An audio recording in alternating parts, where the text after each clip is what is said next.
Top of the morning to you. The people with us today, to my right, James Malatras, president of the SUNY Empire College.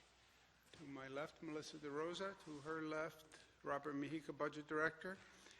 Back of the room, my daughter Cara, who's doing a great job.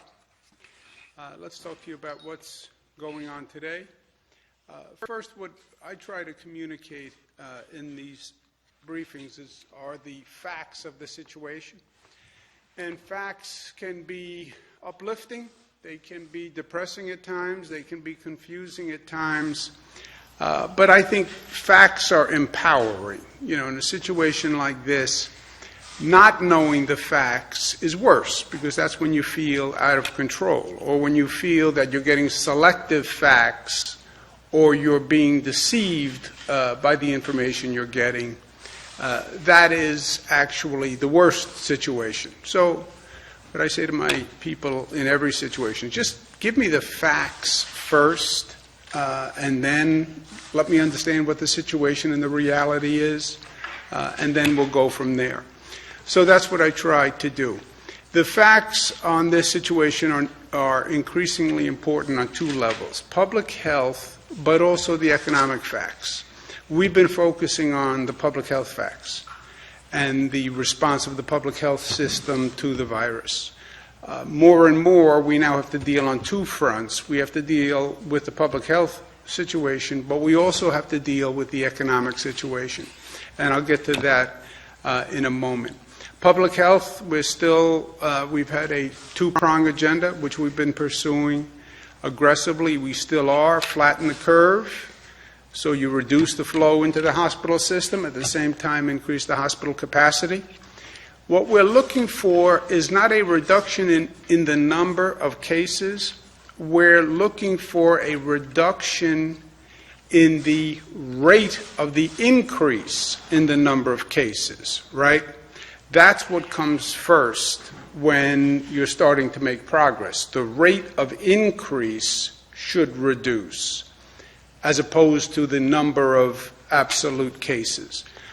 So that's what we're looking for. The optimum is, when they talk about the apex of the curve, is not to have an apex. And that's what the flattening is, not to have that spike, because the spike is where you would overwhelm the hospital system. So try to get down that rate of increase so you can actually handle it in the hospital system, right? And that's what they talk about by the flattening of the curve.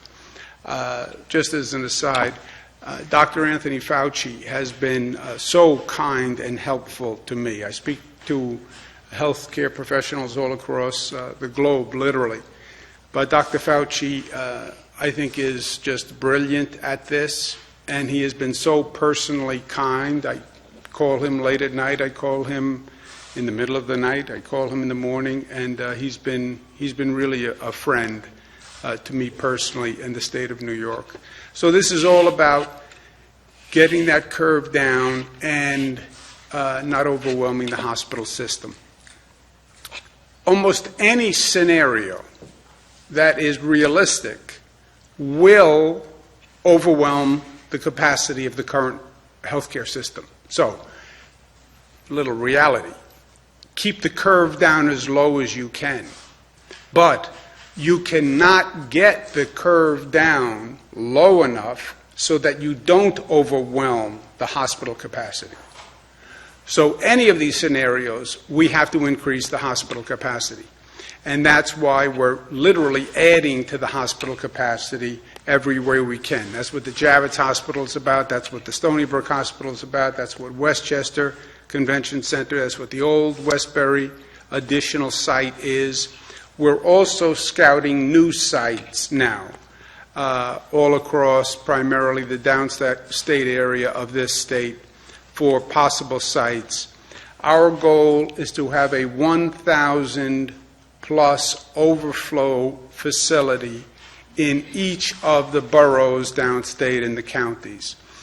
Queens, Brooklyn, the New York City boroughs, Queens, Brooklyn, Bronx, Manhattan, Staten Island, and Long Island, Nassau, Suffolk, and Westchester, and Rockland. So every county has a 1,000 plus bed overflow facility. and that's what we're working on at the same time, as well as increasing the capacity of the existing hospital system. As we've said, the hospitals have a 53,000 bed capacity. We're trying to get to 140,000 bed capacity between the hospitals and the overflow facilities. We've mandated that the hospitals increase their capacity by 50%. We've asked them to try to increase it 100%, but they have to increase it 50%. We're also scouting dorms, scouting hotels for emergency beds, and that's going well. Equipment and PPE is an ongoing issue. Right now, we do have enough PPE for the immediate future. The New York City hospital system confirmed that. So we have enough in stock now for the immediate need. Ventilators, ventilators, ventilators. I didn't know what they were a few weeks ago.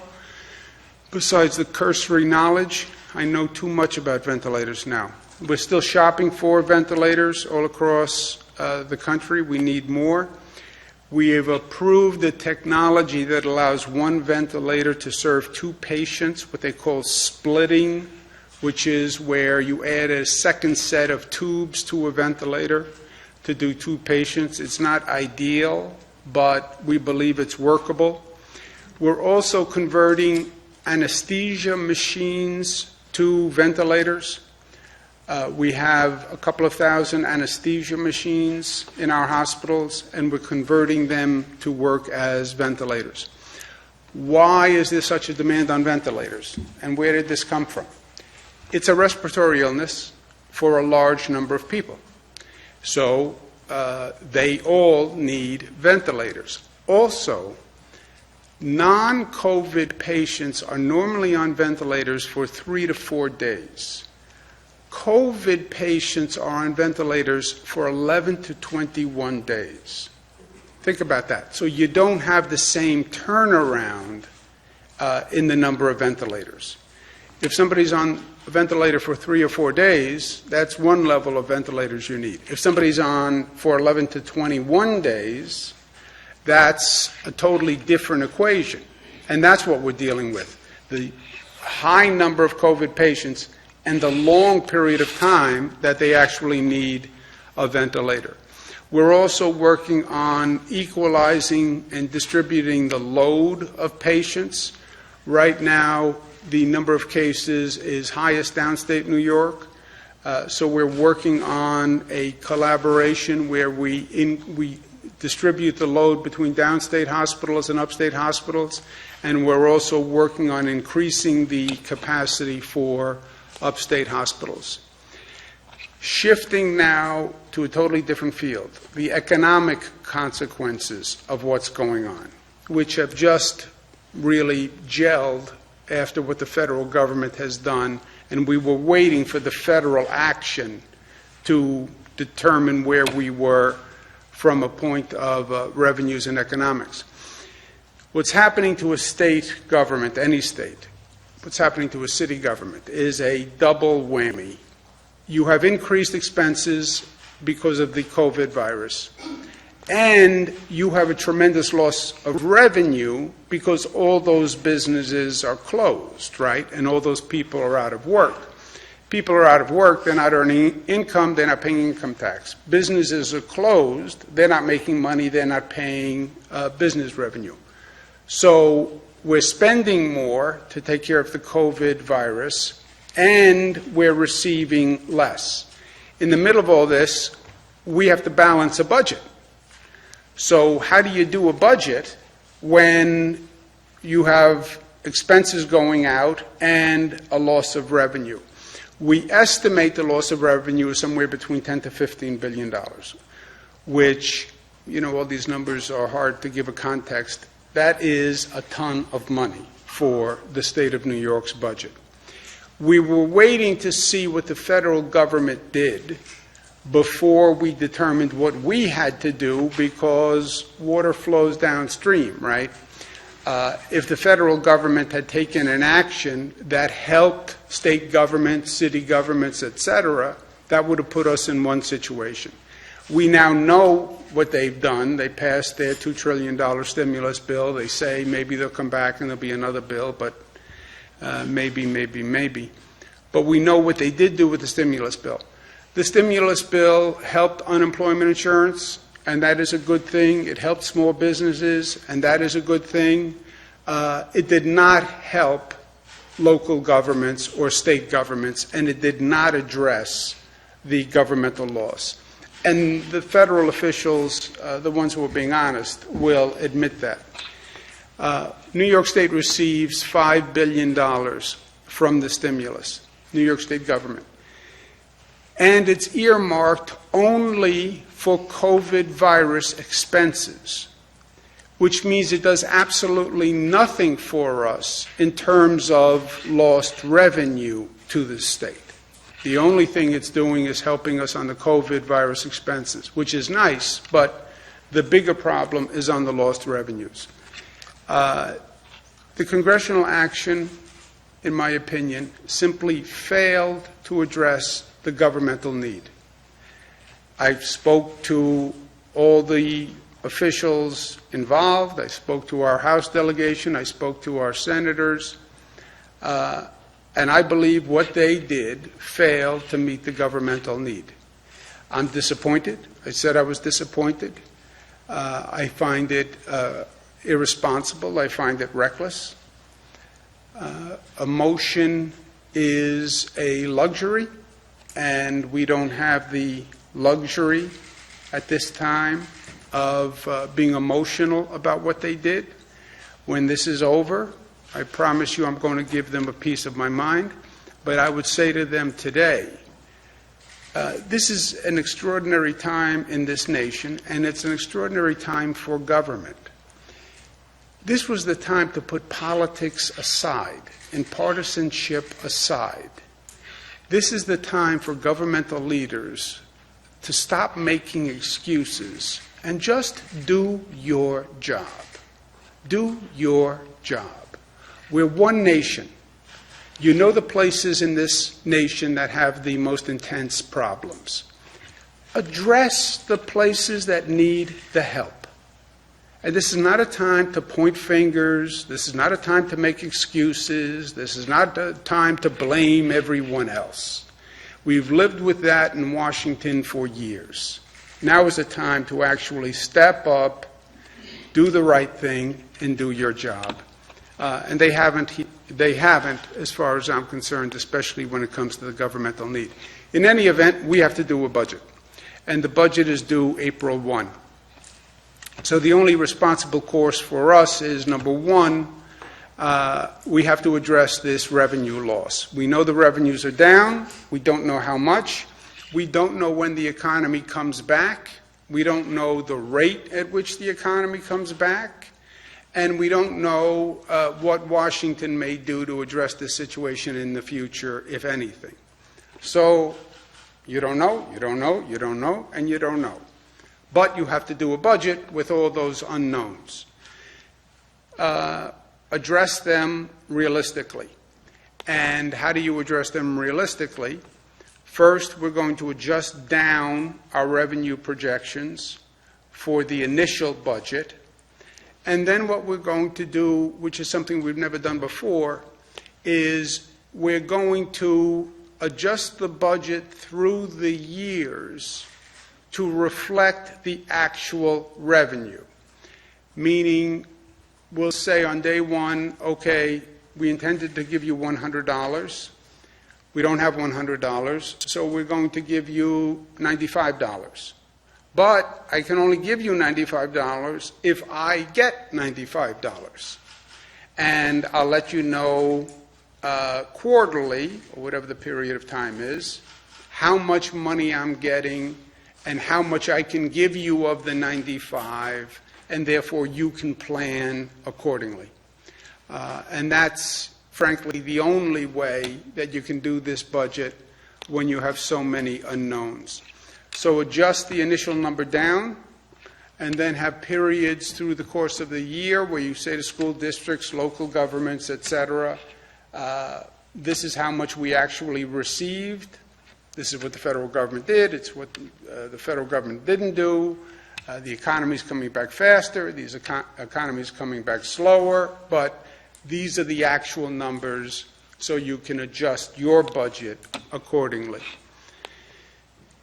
On the public health numbers, our testing number is up again.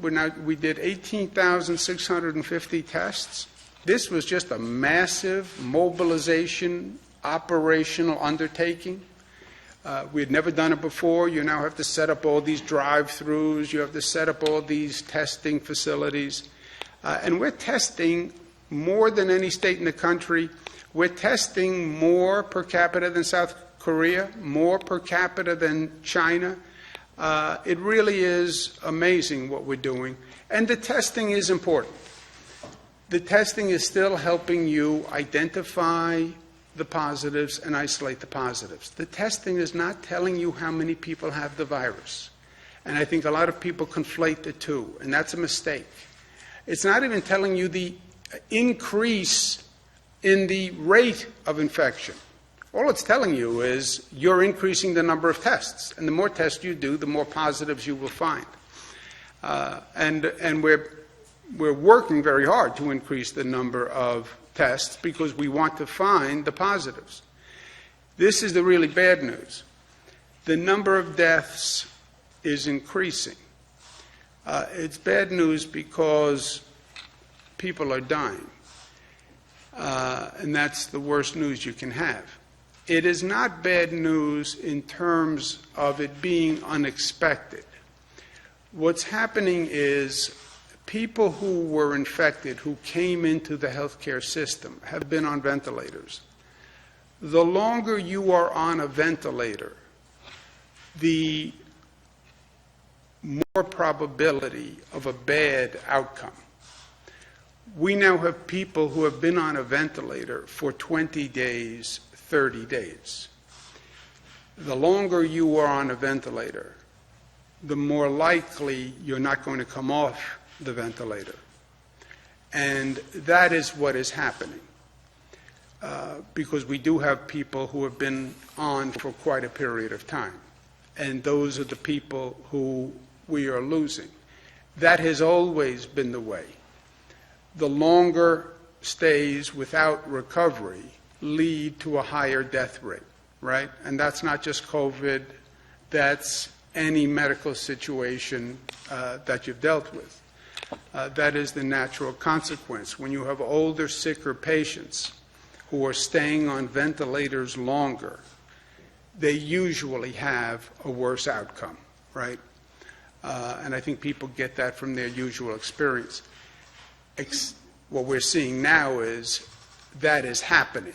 We've had people on for a very long time, and they haven't gotten better. And they are passing away. So the number of deaths is at 385. It's up from 285. And since we still have a large number of people on ventilators for a long period of time, the experts expect that number to continue to increase, right? And we've said this from day one. You get the infection, 80% self-resolve, they don't go into the hospital. Some percentage go into the hospital, get treated, and go home. Some percentage go into the hospital, need a ventilator, they're on the ventilator, and they never come off the ventilator. And that is a situation where people just deteriorate over time. And that's what we're seeing. That is that vulnerable population, that very small percentage, 2 or 3% of the population who we've always worried about. But that's what we're seeing. And again, we expect it to increase because as time goes on, by definition, we have more and more people on ventilators for a longer period of time. Total number of people tested, 18,000. That's the breakdown. Number of positive cases, total 37,000. New cases, 6,400. The curve continues to go up. The spread across the state continues, which is also what we expected, just the way it's spread all across the country. We now just have several counties that don't have a single case. The overall number, 37,000 tested positive, 5,000 people current 5,000. So this is the point, right? 37,000 tested positive, 5,000 currently hospitalized, 1,200 ICU patients, which is what we watch most carefully because those are people who need ventilators, 1,500 patients who were discharged after being hospitalized. Okay? So not to be redundant, but people get sick. 80% of the people don't go into the hospital. They stay home, or they don't even stay home. They just self-resolve. Some people get sick and stay home. Some people check into the hospital. Now you're talking about 15 to 20%. Of that, a percentage get treated and leave. Of that, the smallest percentage get put on a ventilator. That's the 1,290 ICU patients. Some of those people on a ventilator get better and come off the ventilator. Some people don't get better, stay on the ventilator, and when you're on the ventilator for a prolonged period of time, the outcome is not positive. But the percentage of people who wind up in that situation, it starts with the 1,290 ICU patients. Those are the people who are basically put on a ventilator. And that's of the 37,000 that tested positive, right? So we're talking about a very small population. They're put on a ventilator. Some recover and some don't. The most impacted states, New York is still number one. Louisiana is a quote-unquote hotspot. It has a cluster that is growing. And the people in Louisiana and in New Orleans are in our thoughts and prayers. We know what they're going through. And we feel for them. And we pray for them. And we know the difficulty they're under because we're dealing with the same type of situation. So our best to them, any way we can help them, we stand ready. Again, total perspective is the Johns Hopkins count that has gone from day one, 487,000, 21,000 deaths worldwide. My personal opinion, not facts. I gave you the facts. My gratuitous 2 cents, which is probably worth a penny and a half. This is a life moment. It's a moment in the life of this country. It's a moment in the life of the world. It's a moment in our family lives. It's a moment for each of us. Each of us is dealing with it in our own way. And my observation has been that when the pressure is on is when you really see what people are made of. In a personal relationship, in a business relationship, people can be great when everything is great. The question is, what does a person do when things aren't great? And what does a person do when the pressure is on them? And that's when you can see a little crack in the foundation of a person. But when the pressure is on that little crack can explode, and that foundation can crumble. Or you can see the exact opposite. You can see them get stronger. But you get to see what they're really made of. And you get to see the best, and you get to see the worst. You get to see the beauty in people, and you get to see the opposite. The outpouring of support for the people of New York has been so inspiring, not just from New Yorkers. I'm telling you, from across the country, from across the world, you would be amazed at how many phone calls we get, how many offers of support, how many creative ideas from everyone. We've asked medical staff to volunteer. There's retired medical staff who are no longer practicing. 40,000 had volunteered.